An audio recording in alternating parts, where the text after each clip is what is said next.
Raekwon was not here during the portion of practice that we saw last week. Is he fine? Is he practicing? Is he? He's dealing with an injury, but Raekwon's one of our most diligent workers, so he's doing everything he can to get back, and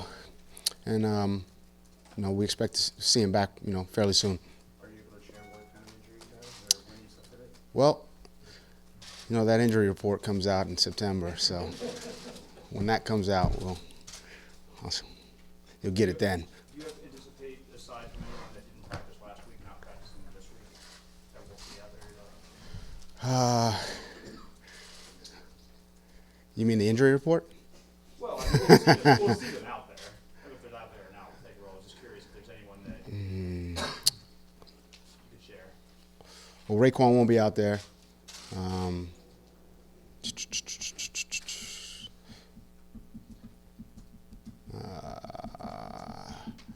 Dwayne Allen won't be out there. He's dealing with a little something. A couple guys who are sick. So, but, you guys will see him. Brian, can you tell me what you've seen? I know there's no pass with your guards, specifically Jesse Davis, Chris Reed, and Michael Dieter. Those three guys are really they're working hard. Right now, you said it, there's no pads, but a lot of this is,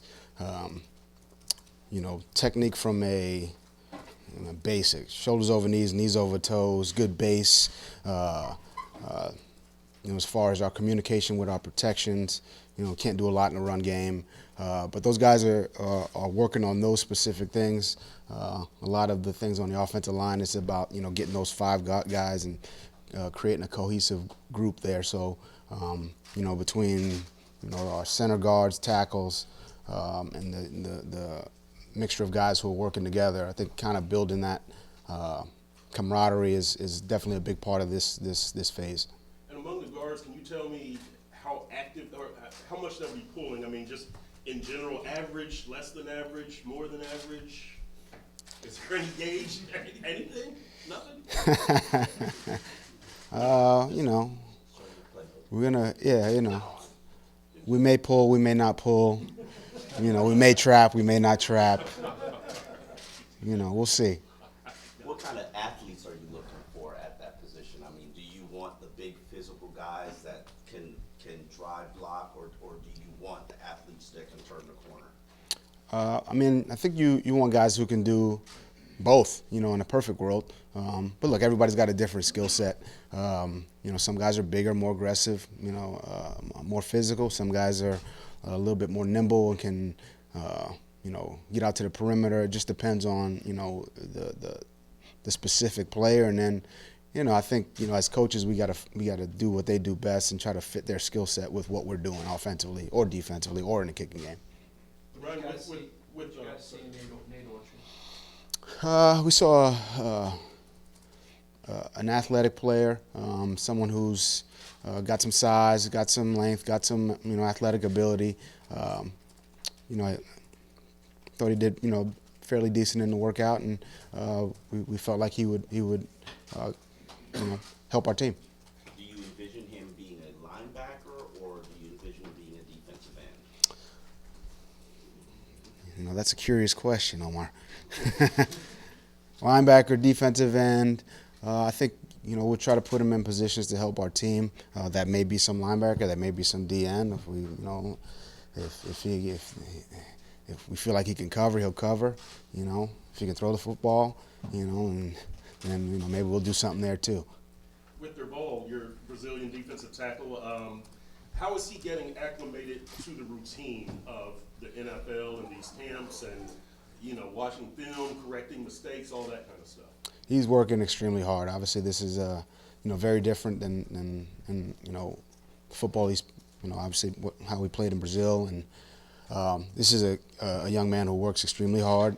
Football is important to him, and he's working hard at the fundamentals, the basic fundamentals, and just overall defensive concepts, which are new to him to some degree. But he's definitely we've seen improvement over these last few weeks for sure. Is he able to learn, like you say, defensive Yeah, concepts? he works. Yeah, he's definitely learning, and it's it's a situation where it's almost like he learns something new every day. And I think, in some instances, the light bulb goes off in a specific area. Not that he's got all the answers, but, oh, this is why we do that technique, or, oh, that's why we do this drill. And, you like to see, it's kind of refreshing, as a coach to kind of see that progression. Last week you mentioned maybe Fitzpatrick maybe playing some linebacker. How much did you get to Yeah. see of him do that? How was it taking to play in that position? Again, last week we just talked about Minka playing multiple positions. So he'll play corner, he'll play linebacker, he'll play free safety, he'll play strong safety, he'll play nickel. It'll be all over the place. So, I think, in all of those, those different roles, I think he's done a okay job of kind of learning all those positions. And again, this is a work in progress for everyone, not just Minka, but we're asking a lot of guys to do a lot. So he kind of falls into that, and I think he's working and he's getting better and he's improving, and we still got a long way to go.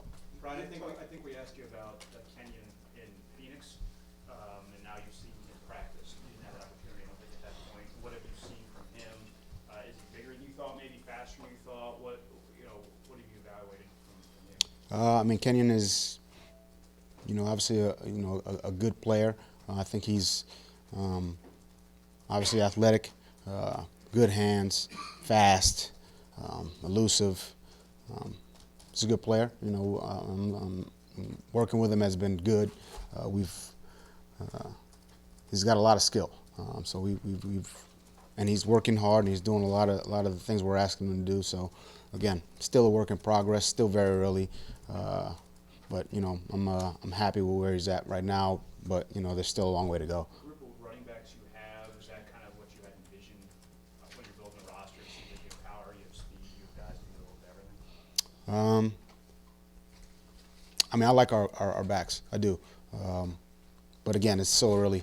And without pads, you can't see him protect. You can't see him, run with power. You can't, see how elusive they are. You can see a little bit of it without the pads on. But, there's, that position, there's so much contact at that position that without the pads, really what it's about is different alignments, the pass game, just kind of the understanding, understanding of the protection system. That kind of threw me off. I'm sorry. I'm not used to the phones going off in my meetings. No fines. This is not mandatory. There's no fines right now. You mentioned competition various times Yes. in the last few weeks, months. Mm-hmm. So, and we know about the quarterback competition. We got that.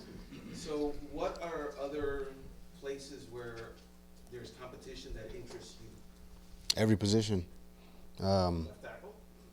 Left tackle, right tackle, left guard, right guard. Every position there's competition. So I think you can't, we can't push our players to that next level if they don't feel competition. That's just my opinion on competition. So I think there's competition at every position, and if the guys don't feel that way, then we're going to try to make them feel that way, one way or another. So that's my stance on it. I think, like I said, in order to raise the level of the group, you need to create competition, and I think people, the guys who thrive with competition are the guys we're going to want on this football team.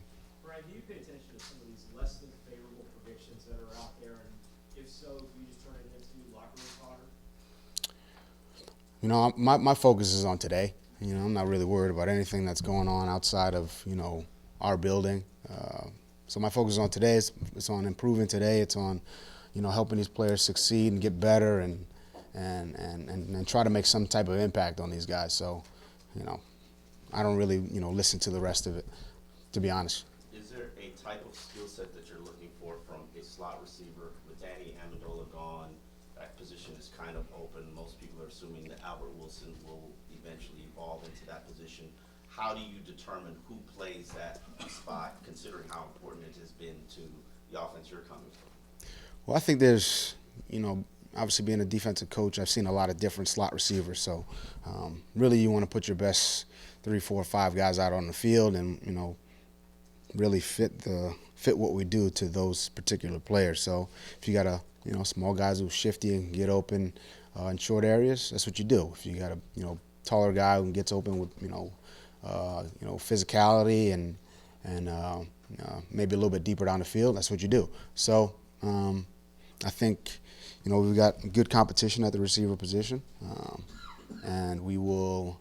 I'd like to think that we'll kind of tailor what we do offensively to the best players.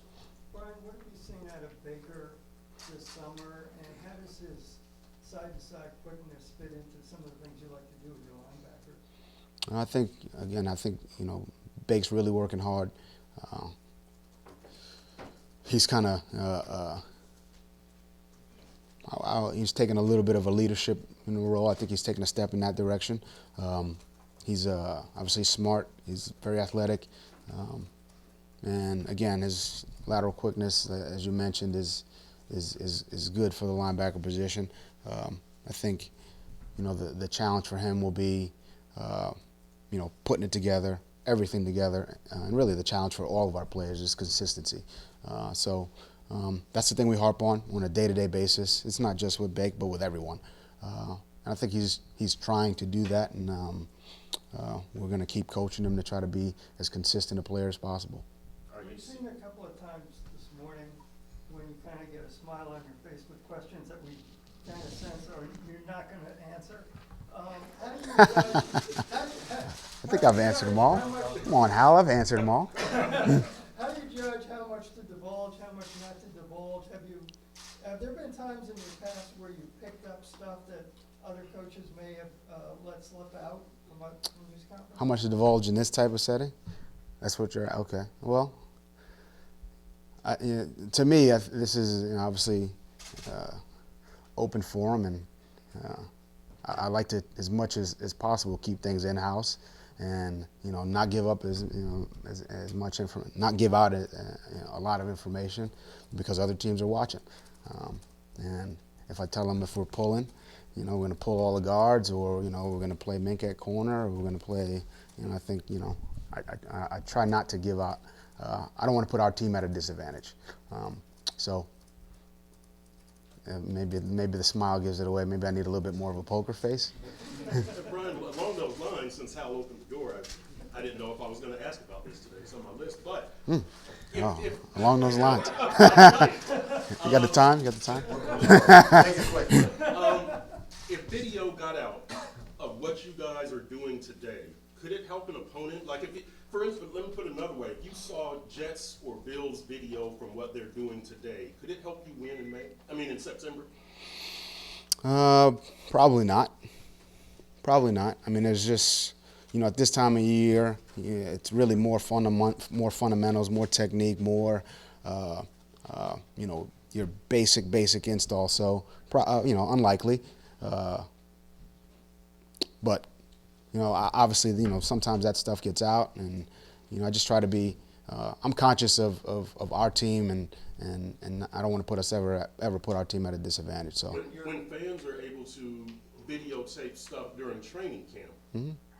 would you or anybody on your staff watch stuff from a Bills practice or a Jets practice, or nah, you just don't even waste your time? Nah, you don't waste your time with that.